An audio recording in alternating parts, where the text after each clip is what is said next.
Bienvenidos a la Iglesia Cristiana Cristo Crucificado. Hoy día vamos a platicar de el hombre y su semejanza con Dios. Por favor, antes de iniciar, hagamos una oración pidiéndole a Dios su guía y su bendición. Gracias, Señor Dios, te damos en el nombre bendito de nuestro Señor Jesucristo. Gracias te damos porque Él restableció la imagen perfecta que debe de tener el hombre, la imagen perfecta hacia ti, de ti. Gracias en el nombre de nuestro Señor Jesús. Te rogamos que este estudio glorifique tu nombre, nos bendiga, nos ayude y podamos compartir el Santo Evangelio a los que nos rodean. En el nombre de nuestro Señor Jesús, recibe gloria, alabanza por siempre. Amén. El hombre es un ser especial.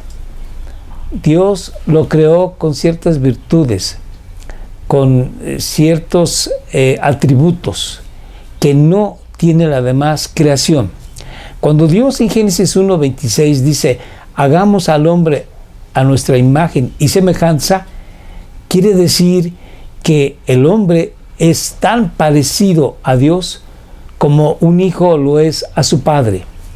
Ciertamente el hombre es un ser también biológico que tiene que cumplir ciertas funciones fisiológicas, pero más allá, el hombre tiene espiritualidad que no tienen los animales y además tiene ciertas prácticas relacionales y moral e intelecto que los animales no tienen. Así que vamos a empezar hablando de que el hombre tiene aspecto moral. Este aspecto moral proviene de Dios. Dios en un principio hizo al hombre perfecto y este hombre podía o no obedecer a Dios. Así fue como Dios le dio indicaciones al hombre de que podía disfrutar de toda su creación y tenía que serle obediente a Dios, no comiendo de un cierto árbol del conocimiento del bien y del mal. Sin embargo, el hombre pecó, desobedeció a Dios, se rebeló en contra de Dios y vino posteriormente a una caída continua hacia el mal, de tal forma de que Dios hizo un juicio en la época de Noé con un gran diluvio, destruyendo todo lo creado, salvando parte de la creación y al hombre en un arca. Posteriormente, Dios le dio indicaciones a Noé de qué se tenía que hacer. Y una de las cosas que Dios le dio a Noé fue la autorización a la sociedad de castigar al hombre malvado que derramara sangre, que matara a uno de sus semejantes, porque dice ahí en la Biblia que el hombre sigue siendo semejante a Dios. Así que Dios creó al hombre en el huerto del Edén semejante a Dios, pero después del diluvio, después del juicio, el hombre sigue siendo semejante a Dios. Y este hombre es moralmente responsable. Dios en Deuteronomio, vamos a verlo como dice en la Biblia, da la ley para que el hombre sepa cómo comportarse. Leamos. Entonces Moisés y los líderes de Israel le dieron al pueblo la siguiente orden: obedece todos los mandatos o mandamientos que te entrego hoy. Dios entrega la ley al pueblo de Israel para que les sirva de guía, de luz, y vivan conforme a lo que Dios ha determinado como bueno. Así, bueno, pues el hombre tiene un aspecto moral, sabe lo que es bueno y lo que es malo. En Ezequiel vamos a leer cómo Dios castiga la maldad en cada uno del que peca. Dice así: pues todos los seres humanos, dice Dios, son míos para juzgar. Dios es el único que tiene el derecho absoluto de juzgar a la humanidad por sus pecados. Ciertamente ha delegado Dios esta autoridad a las leyes humanas. Por eso se puede uno estar en juicio si uno ha hecho algún robo o algún tipo de delito. Sigamos leyendo. Los padres y los hijos por igual. Dios hace juicio o ya sea al padre o al hijo, a quien haya pecado. Esta es mi regla, dice Dios. La persona que peque es la que morirá. Aquí nosotros vemos que la creencia antigua que tenían los israelitas de que los hijos llevaban el pecado de los padres, Dios dice, no. Si el padre ha pecado, él pagará. Si el hijo ha pecado, él pagará. Así, bueno, pues, nosotros vemos que el hombre es moralmente responsable. Y vamos a ver nosotros en la epístola de Corintios que nos dice así, no le hemos hecho mal, dice el apóstol Pablo, a nadie, ni hemos llevado a nadie por mal camino. Pablo dice, nosotros nos hemos comportado de una manera recta ante los ojos de Dios y ante los hombres. Sigamos leyendo. Ni nos hemos aprovechado de nadie. Cuando el apóstol Pablo habla acerca de que su oficio, su liderazgo, su don que Dios le había dado, su nombramiento de misionero o de apóstol, ¿sí? Lo había ejercido conforme a lo que Dios ordena, que es honesto, correcto, puro y santo. Toda la humanidad recibe de parte de Dios testimonio de lo que se debe de hacer o no. Ciertamente el pueblo de Israel tenía la ley, pero el resto de la humanidad que no la tenía recibía de parte de la creación misma testimonio de que hay un Dios santo y justo. Vamos a ver cómo dice en Romanos, en el capítulo 1, dice, ellos conocen, la gente que no tenía la ley, la verdad acerca de Dios. ¿Y cómo es que conocen la santidad de Dios? ¿Cómo es que conocen el ordenamiento de Dios, la orden de Dios, mandamientos de Dios? Dice, porque Él, Dios, se la ha hecho evidente a los hombres. ¿Cómo? Sigamos leyendo. Pues desde la creación del mundo, todos han visto los cielos y la tierra. ¿Qué más?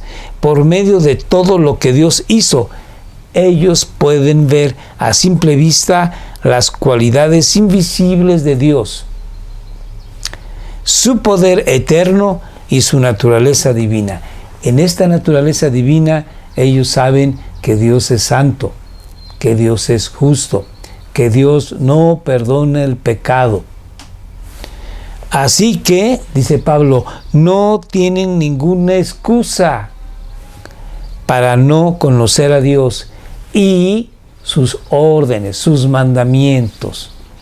Así, bueno, pues, sea el pueblo judío con la ley o el pueblo no judío con el testimonio de la naturaleza, todo mundo sabe lo que es correcto y lo que no. En cambio, los animales no son así. Dice en Job 39, el avestruz pone sus huevos en la tierra y deja que se calienten en el polvo. Sigamos leyendo. No le preocupa que alguien los aplaste o que un animal salvaje los destruya. Trata con dureza a sus polluelos como si no fueran suyos. No le importa si mueren, porque el avestruz no tiene la cualidad moral que el hombre tiene. Se nos dice que el hombre es producto de una evolución y que de un mismo tronco salieron todos los seres vivos. Pero hasta la fecha no tenemos ningún solo animal que tenga la moral que tiene el hombre. Esto nos dice claramente que esa posición es errada, equivocada, y que la verdad bíblica es la única. Pero además hay más aspectos. Tenemos el aspecto espiritual, en el cual podemos decir que el hombre, ¿sí?, es una criatura especial. El hombre tiene espíritu. Vamos a leerlo como dice en Primera de Tesalonicenses. Ahora que el Dios de paz los haga santos en todos los aspectos, y que todo su espíritu, alma y cuerpo se mantenga sin culpa hasta que nuestro Señor Jesucristo vuelva. Pablo está dando una bendición aquí a los tesalonicenses y desea que el alma, cuerpo y espíritu se mantengan santos, en armonía con Dios, hasta que el Señor Jesucristo venga. Está claramente que el hombre tiene un espíritu que se puede relacionar con Dios, lo que ningún animal puede. Ningún animal ora a Dios. Ningún animal puede creer en Dios como su Salvador, así como los seres humanos. Vamos a ver cómo dice en Juan capítulo 17. El Señor Jesucristo dice: y la manera de tener vida eterna es conocerte a ti, el único Dios verdadero, y a Jesucristo, a quien tú enviaste a la tierra. El hombre es un hombre espiritual, y el hombre espiritual es una persona que necesita relacionarse con Dios para tener vida eterna. Este concepto lo puede entender un animal, no. Sigamos leyendo que cuando el hombre muere, su espíritu regresa a Dios. En Eclesiastés dice: pues ese día el polvo volverá a la tierra, nuestro cuerpo volverá a la tierra y se convertirá en polvo, pero el espíritu regresará a Dios, que fue quien lo dio. Vamos a ver cómo en Eclesiastés dice también: Dios lo hizo todo hermoso para el momento apropiado. Y Él sembró, Dios sembró la eternidad en el corazón humano. El hombre sabe que después de la muerte hay algo más. Y su intuición, su espíritu le dice que hay eternidad, porque Dios puso en el corazón del hombre eternidad, lo que no hay en los animales. Sigamos hablando de que Dios le ha dado al hombre la bendición de tener inmortalidad. Vemos en 1 Corintios cómo nos dice así: pues nuestros cuerpos mortales tienen que ser transformados en cuerpos que nunca morirán. ¿Qué más dice? Nuestros cuerpos mortales deben ser transformados en cuerpos inmortales. El día de mañana, que Dios nos llame a su presencia, nos va a dar un cuerpo inmortal y estaremos así con Dios toda la eternidad. Así que el aspecto espiritual también provienen, estas virtudes y estas características y estos atributos provienen de Dios, de cuando Dios nos creó a su imagen y semejanza. Vamos a ver que también hay un aspecto mental. En el aspecto mental podemos ver que Dios da el trabajo. Veamos pues la siguiente cita: el intelecto, la habilidad. En Éxodo 36:1, cuando se va a hacer el tabernáculo, Dios le dice a Moisés que llame a tal y cual artífice, que Él, Dios, les ha dado el don de poder crear cortinas, muebles, instrumentos que se van a utilizar en el tabernáculo. Veamos cómo lo dice en Éxodo 36:1. El Señor ha dado sabiduría a Bezalel, a Aholiab y a los demás talentosos artesanos, y los ha dotado de habilidad para realizar todas las tareas relacionadas con la construcción del santuario, que construyan y amueblen el tabernáculo tal como el Señor ordenó. Les ha dado habilidades intelectuales. Dios a cada persona, creyente o no creyente, nos ha dado habilidades, de tal forma de que podemos encontrar un chef que es habilidoso en la preparación de los alimentos. O podemos encontrar a un futbolista que es habilidoso en el juego de pelota. Un músico que es habilidoso para tocar instrumentos musicales. Y todas estas habilidades que son de aspecto mental, también Dios las ha dado. Pero hay más. Dios también nos ha dado la bendición de poder meditar, reflexionar. Veamos cómo dice en el Salmo 1, verso 2. Sino que se deleiten en la ley del Señor, meditando en ella día y noche. ¿Se acuerdan ustedes del Salmo 1? Que dice, bienaventurado el varón que no anduvo en consejo de malos, ni en silla de escarnecedores se ha sentado, sino que se deleita en la ley del Señor de día y de noche, meditando en esa ley. Así que también Dios nos permite reflexionar, meditar, que es un aspecto mental único del ser humano. No hay un chimpancé que pueda reflexionar en algún texto que se le dé, algún conocimiento que se le enseñe. Sigamos viendo cómo también en las matemáticas el hombre tiene habilidades. Dice el Señor cuando habla acerca de una persona que vaya a construir una casa, pero no comiences sin calcular el costo, pues ¿quién comenzaría a construir un edificio sin primero calcular el costo para ver si hay suficiente dinero para terminarlo? Aquí nosotros vemos que el Señor Jesucristo utiliza una metáfora, una enseñanza, para que el hombre que va a hacer ciertas cosas sepa si tiene lo suficiente para hacerlo. Y hablando de cálculo matemático, cualquiera que va a emprender un negocio tiene que ver si tiene no nada más la capacidad, el don de hacer esto o aquello, sino la economía. Aquí, bueno, pues vemos que en este aspecto mental es importante reconocer que también esto proviene de haber sido hechos a la semejanza de Dios.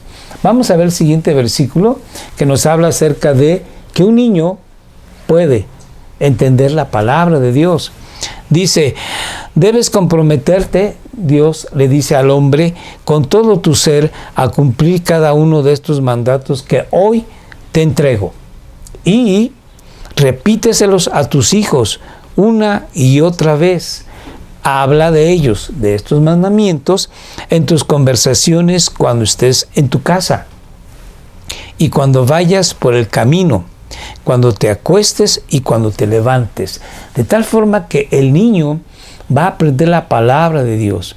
Y seguramente que el niño va a hacer preguntas que tú vas a responderle. Entonces, el hombre tiene la capacidad mental de aprender, no nada más oficios, no nada más deportes, no nada más lenguaje, sino aprender conceptos abstractos, conceptos que el hombre va a desarrollar en su mente, va a poder entender lo que un animal no. Bueno, vamos a ver también que el hombre puede tener creatividad. Lo vemos así en Génesis 4:22. La otra esposa de Lamec, Sila, dio a luz un hijo llamado Tubal-Caín. Y aquí lo importante es que este hombre, el cual se hizo experto en forjar herramientas de bronce y de hierro. Tubal-Caín tuvo una hermana llamada Naama. Tubal-Caín construyó herramientas de hierro muy al principio de haber sido hecha la creación y que Adán y Eva tuvieron hijos. Caín mató a Abel, después, hijo de Caín, Tubal-Caín. Y este hombre es quien forja herramientas de metal, de hierro.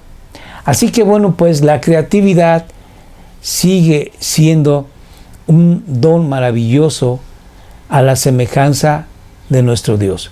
Tubal-Caín era hijo de Caín, el que había sido desechado de Dios. Y sin embargo, tanto Caín como su hijo seguían teniendo la semejanza a Dios. Vamos a ver el siguiente versículo acerca de las emociones, del amor y del odio que puede tener una persona. En 1 de Juan 4:20 nos dice, si alguien dice, amo a Dios, pero odia a un hermano en Cristo. Entonces, una persona puede odiar a alguien y amar a otra. Esto significa que nosotros somos semejantes a Dios.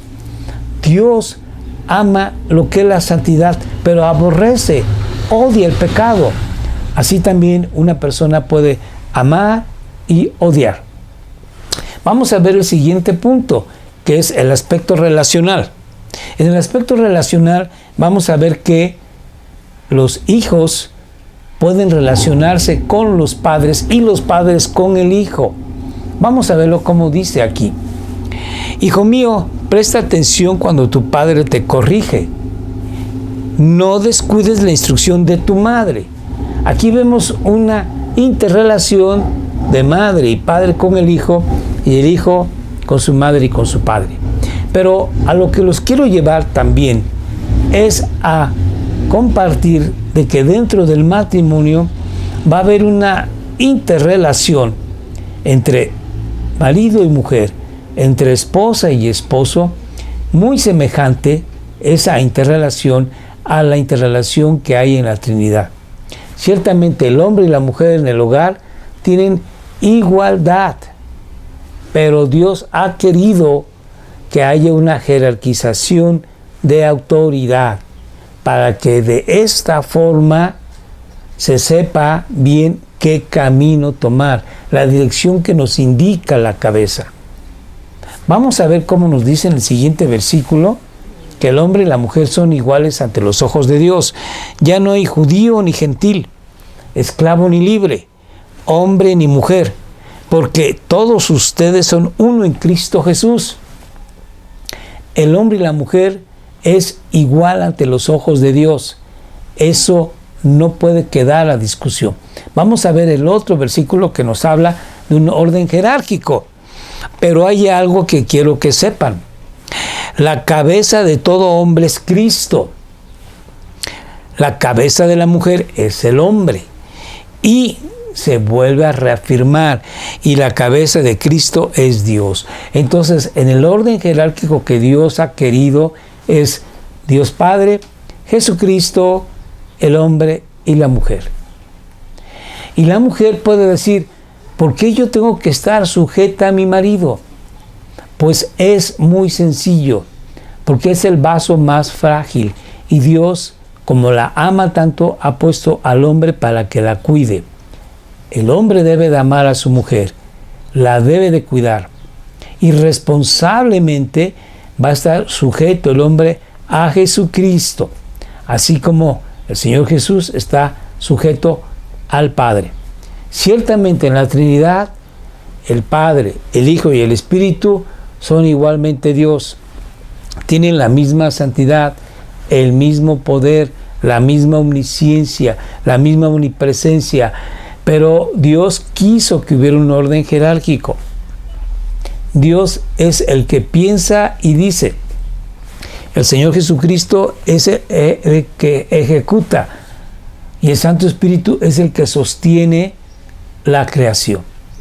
Así, bueno, pues, dentro del hogar, el aspecto relacional, tiene que haber un orden jerárquico. Vamos a ver el siguiente punto. Cómo nos dice que la imagen y la semejanza del hombre a Dios fue producto original en la creación de Dios. Dice así, entonces Dios dijo, hagamos a los seres humanos a nuestra imagen para que sean como nosotros. Esta imagen se corrompió, pero algo maravilloso que nosotros ahora podemos conocer es que Jesucristo vino para esa imagen renovarla, restablecerla, y algún día nosotros llegaremos ante Dios a la imagen perfecta de su Hijo Jesucristo. Veamos cómo dice en Colosenses capítulo 1, 15, dice, Cristo es la imagen visible del Dios invisible. Bendito Dios. Tenemos esta gran bendición de saber que nosotros seremos iguales a nuestro Señor Jesucristo, pues es una promesa de Dios Padre. El Señor Jesucristo es la misma imagen visible del Dios invisible. Así, bueno, pues, todos estos aspectos morales, relacionales, mentales, espirituales, son aspectos que nos dicen que el hombre es hecho a la imagen y semejanza de Dios, y que pronto todo esto será restaurado como debe haber sido en un principio. En la eternidad ya no va a haber más pecado, más corrupción, y entonces en la eternidad hombres y mujeres seremos y estaremos para siempre a la imagen de nuestro Señor Jesucristo, disfrutando de una comunión perfecta con Dios, como era así en principio Adán y Dios. Queridos hermanos, gracias por estar con nosotros. Les ruego que hagamos una oración. Señor Dios, gracias te damos en el nombre bendito de nuestro Señor Jesús. Te alabamos porque todo lo has hecho tú y nos has llamado para conocer tu gracia salvadora. Y ahora conocemos maravillosamente que tenemos una herencia incorruptible allá en los cielos esperándonos. Que cuando este cuerpo ya conozca el polvo, nosotros estaremos delante de ti. Y cuando venga el Señor Jesucristo por su santa iglesia, seremos levantados de entre los muertos y estaremos delante de tu presencia con un cuerpo semejante a nuestro Señor Jesucristo. Gracias, bendito Dios. Amén. Les ruego, queridos amigos, que nos acompañen en oración todos los días a las 6 de la tarde, pidiéndole a Dios su bendición para el pueblo de México. También síguenos en YouTube y en Facebook, Iglesia Cristiana Cristo Crucificado. Te recuerdo nuestros horarios: los miércoles a las 7 de la noche, viernes a las 7 de la noche y domingos a las 12 del día. Muchas gracias. Dios te bendiga.